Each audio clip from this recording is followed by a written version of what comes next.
सभी हनुमान भक्तों को मेरा राम राम। दोस्तों, आज का वीडियो मेरे लिए रिक्वेस्टेड वीडियो है। कुछ लोगों ने मुझसे पूछा कि जब मैं संकटग्रस्त थी तब मैंने क्या किया। मैंने आपको पहले भी बताया है कि मैं कैसे हनुमान जी से जुड़ी, क्योंकि मुझे संकट हुए थे और मेरे ऊपर किसी ने चौकी बंधन करा दिया था। तो वो सब समस्याएं जो थी, तो धीरे धीरे जब मैंने पूजा पाठ शुरू की तो मुझे तरह तरह की अनुभूतियां होने लगी। ये सब मैंने आपको पहले भी बताया है। तो दोस्तों, मैंने क्या क्या किया और कौन सी पूजा की, क्या नियम किए, क्या परहेज किए, दोस्तों एक ही वीडियो में सब कुछ बताना इतना आसान नहीं है। तो मैंने सोचा कि क्यों ना मैं सबसे पहले आपको संकट को पहचानने के विषय में बता दूं और इसे कैसे घर में आप कैद कर सकते हैं, इस वीडियो के अंतर्गत आपको बताने वाली हूं।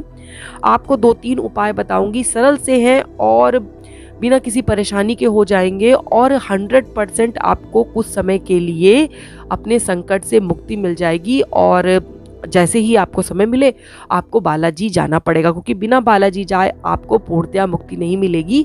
लेकिन कुछ समय के लिए आप इस संकट को रोक सकते हैं अपने ऊपर अनुचित प्रभाव डालने से। तो उससे पहले मैं अपना वीडियो आगे स्टार्ट करूं, आगे बढ़ाऊं, तो मैंने सोचा कि आपसे एक प्रश्न पूछ लेती हूं।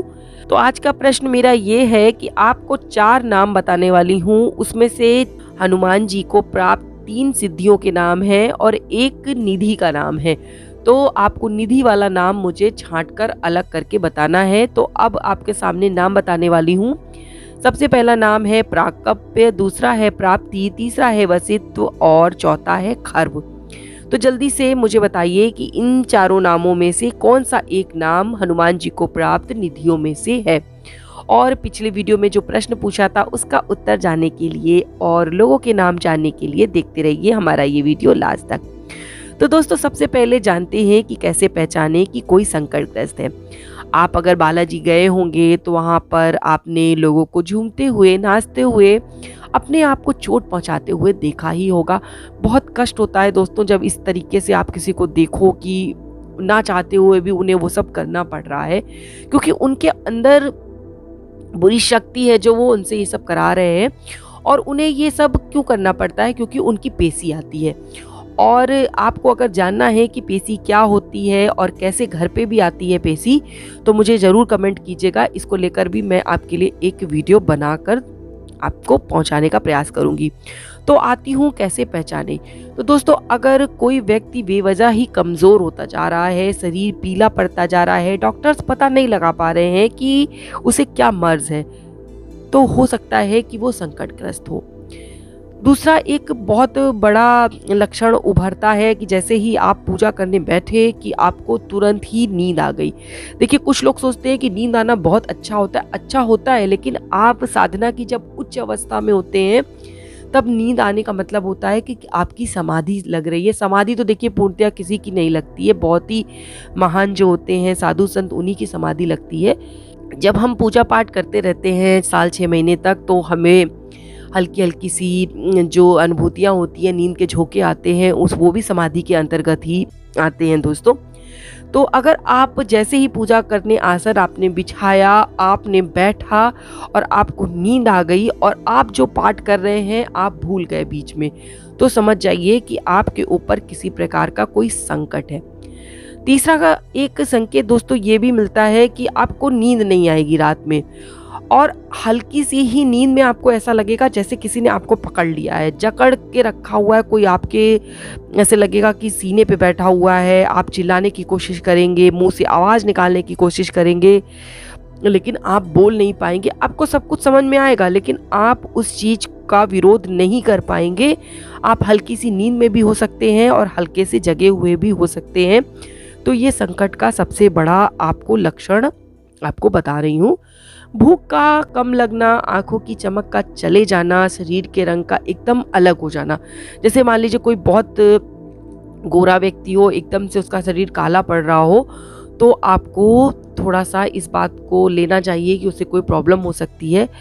दोस्तों इसके अलावा आपको अपने पीछे किसी के होने का एहसास होना भी इसमें शामिल है। ऐसा लगेगा कि आपके कोई पीछे चल रहा हो या आपकी पीठ में किसी तरीके का भार होना, आपका जी मिचलाना, शरीर में इतना दर्द होना कि वो आपसे बर्दाश्त ना हो, दवाइयों के लेने के बावजूद भी वो दर्द ना जाए, तो आप समझ जाइए कि आप को किसी संकट ने घेर रखा है।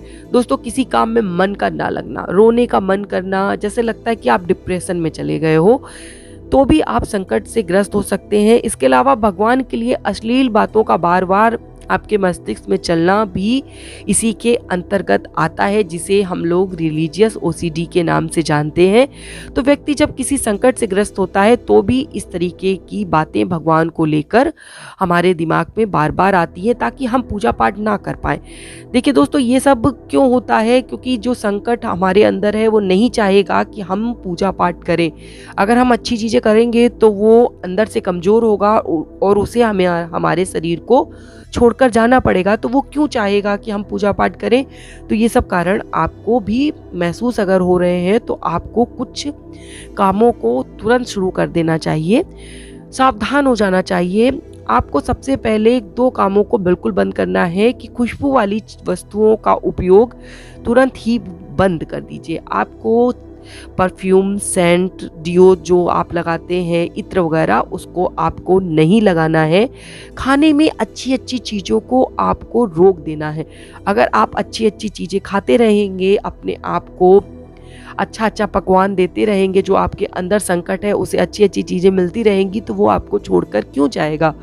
तो आपको बताऊंगी कि क्या क्या आपको खाना है, क्या छोड़ना है, वो नेक्स्ट वीडियो में आपसे शेयर करूंगी। और आपको एक काम और करना है कि 181 रुपये की अर्जी और 10 रुपये की दरखास्त आपको तुरंत ही लगाना शुरू कर देनी है जब तक आप बालाजी नहीं जा रहे हैं, ताकि बाबा आपकी इस संकट से सुरक्षा करें। और अर्जी अगर आप घर पे लगाते हैं तो वो आपकी 3 साल तक सुरक्षा करती है, लेकिन इस समय बालाजी मंदिर बंद है, वहाँ पे अर्जी और दरखास्त का काम नहीं हो रहा है, तो आप इसे घर पर लाल कपड़े में बांध के रख सकते हैं। अगर आपको अर्जी और दरखास्त लगाना नहीं आता तो मैं वीडियो का लिंक डिस्क्रिप्शन पे दे रही हूँ, तो आप वहाँ से इसे देख सकते हैं।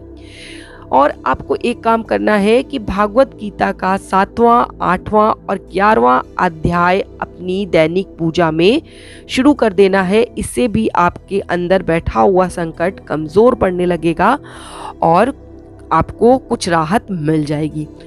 एक बहुत ही आपको चमत्कारी उपाय बताने वाली हूँ इस संकट को घर में कैद करके हटाने के लिए। दोस्तों इसके लिए आपको एक नारियल लेना है। नारियल आपको वो वाला लेना है जो सूखा नारियल होता है, जो कलश के ऊपर रखते हैं। उस नारियल को आपको कलावा जो होता है लाल रंग का मौली, उसे बीच में लपेटते हुए उसी में आपको 11 रुपए भी लपेट देने हैं। और उस नारियल को आपको 1.25 मीटर लाल कपड़े में रख के बांध लेना है, कस के गांठ लगा लेना है। और जिसको भी इस संकट की समस्या हो उसे बिठाकर दूसरे व्यक्ति को 6 बार सीधी तरफ से और 1 बार उल्टी तरफ से इस नारियल को घुमाकर तुरंत ही जल में प्रवाहित कर देना है। इससे क्या होगा कि आपके शरीर में जो संकट है वो कुछ समय के लिए हावी नहीं होगा और आपको बहुत राहत मिलेगी। इसको आप करके देखिएगा। अब आपको पूजा क्या करनी है, परहेज क्या करने हैं, ये सब चीज़ें मैं आपको अगले वीडियो में बताऊंगी। अब बताती हूँ उन लोगों के नाम जिन्होंने मुझे सही आंसर भेजे थे। तो दोस्तों मैंने पूछा था कि कौन सी स्तुति विभीषण जी ने की थी, तो हनुमान जी की जो हनुमान बड़वानल श्रोत है उसकी रचना विभीषण द्वारा हुई थी। और जिन लोगों ने मुझे सही आंसर भेजे थे उनमें से कुछ लोगों का नाम मैंने शॉर्ट आउट किया है। तो सबसे पहला नाम लेना चाहूँगी सुरेश सेन मकवाना जी का। दूसरा नाम है हर्ष ओगारे जी, सोनू के जी, अंकित शर्मा ब्लॉग्स, सनी जोशी जी और मधु नेतम जी। तो दोस्तों आप सभी लोगों को बहुत बहुत बधाई और आप अपने परिवार के साथ हमेशा खुश रहें। इसी शुभकामना के साथ आज का वीडियो मैं यहीं समाप्त करती हूँ। जय श्री राम, जय बाबा की।